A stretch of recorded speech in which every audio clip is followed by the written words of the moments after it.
We stopped at a rest stop to stretch our legs, but we weren't alone, and what we found inside will haunt us forever. The highway was long and empty. We had been driving for hours, and when we saw the sign for a rest stop, we decided to pull over and take a break. The place looked deserted, just a single building with a few picnic tables. The rest stop was eerily quiet. The only sound, the hum of the flickering lights. The building was old and run down, the windows dirty, the door hanging slightly ajar. We hesitated, but after drinking coffee and driving for hours, we needed some relief. We looked around to make sure we were alone and headed inside. The interior was worse than the outside.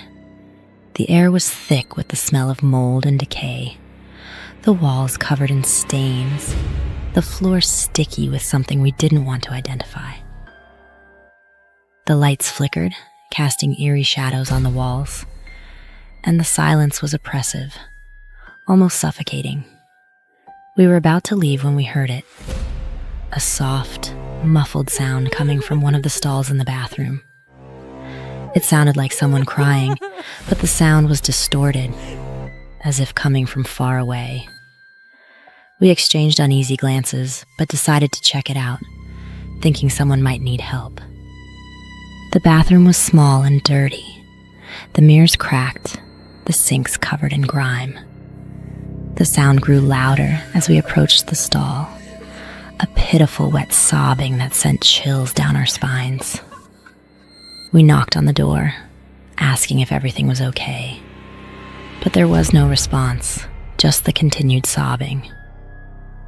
We pushed the door open, and what we saw inside will haunt us forever.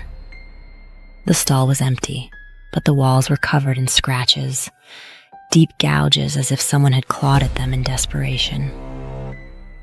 The sobbing grew louder, more frantic, but there was no one there. The sound seemed to be coming from the walls themselves, the very air around us filled with the echoes of pain and terror. We tried to leave, but the door slammed shut behind us, the lights flickering violently. The sobbing turned into screams, desperate, agonized screams that filled the entire building.